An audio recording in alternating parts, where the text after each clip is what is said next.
Pessoal, nesse vídeo vamos ver como cadastrar uma avaliação de checklist aqui dentro do SULTS. Então, para isso, vou acessar nosso módulo de checklist e aqui no painel do checklist eu tenho algumas funções. Para fazer esses cadastros, a gente clica em parametrizar. Aqui em parametrizar, eu vou visualizar todas as avaliações que eu tenho cadastradas, ou eu posso clicar aqui em novo para criar uma nova avaliação. O nome, é o título, é o nome da avaliação que eu estou criando. A gente consegue também vincular ela a alguma categoria. Então, aqui dentro de parametrizar, a gente consegue também criar as categorias para dividir ali por temas, por exemplo. E aqui eu também consigo depois habilitar a etapa de check-in e check-out para essa avaliação.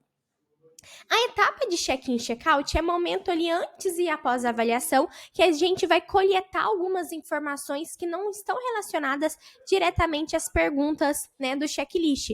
Então, por exemplo, eu vou colocar assinatura, colocar algum anexo, coletar a localização se eu estiver aplicando esse checklist pelo celular. Então, tem algumas funções que a gente pode colocar comentários, anexos, que a gente coloca antes e após a aplicação da avaliação. Então, a gente pode deixar habilitado ou desabilitado essas funções.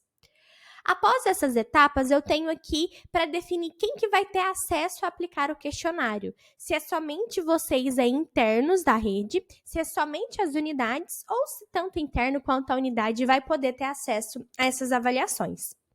E aqui na descrição, a gente deixa uma descrição, eu posso deixar ali algumas informações referente à avaliação que eu estou criando. E eu clico em salvar. Depois disso, a gente cria as sessões que eu quero avaliar. Essas sessões são os temas principais. Então, por exemplo, eu quero avaliar ali o atendimento. Coloco o nome da sessão e clico em salvar. E dentro da seção atendimento, eu vou cadastrar todas as questões, tudo que eu quero avaliar é relacionado ao atendimento. Então, eu clico aqui em questões e aqui em questões eu vou cadastrando aí novas questões.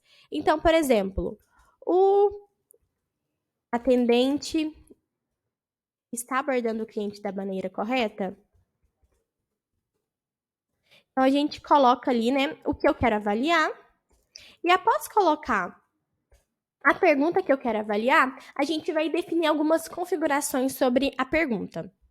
Se é uma pergunta obrigatória de ser respondida, se tem a opção de responder, a pessoa que está avaliando, se ela responde, ainda pode colocar comentários adicionais.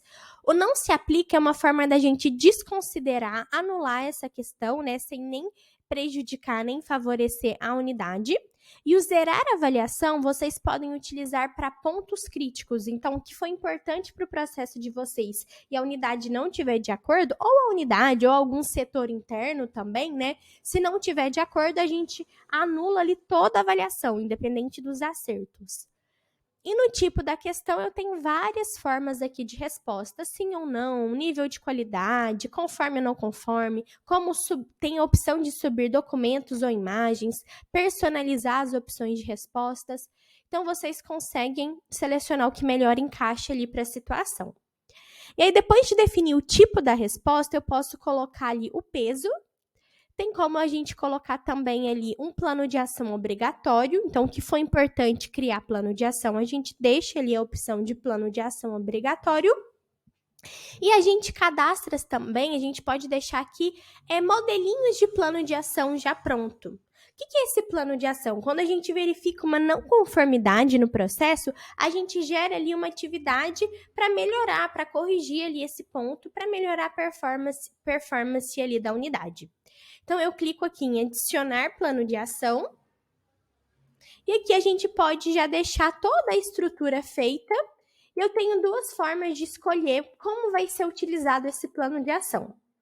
Eu consigo deixar esse plano de ação para ser criado manualmente. O manualmente, se for necessário, na hora de responder a avaliação, eu vou lá e seleciono esse plano de ação. Já um plano de ação automático, toda vez que eu responder essa pergunta ali, como não, já vai vincular esse plano de ação aqui que a gente já deixou estruturado. Aqui a gente pode complementar sobre o que será feito nesse plano de ação, quanto tempo vai ter ali para a pessoa executar esse plano de ação, por quê, como, quanto custará, deixar observações e até arquivos aqui em anexos com essa estrutura de plano de ação. Então, a gente cria, né, as nossas questões. Vou salvar a nossa questão e aí depois segue ali essa mesma ideia de criar novas questões, criar ali outras seções e é possível também a gente criar subquestões dentro de cada questão, né? Eu crio uma subquestão, eu só vou definir se essa subquestão vai ser gerada se eu responder com sim ou com não, ou com as duas formas de resposta, e a estrutura da subquestão é a mesma da questão. Então, a gente monta ali a estrutura do nosso checklist, né? Seguindo ali essas mesmas orientações.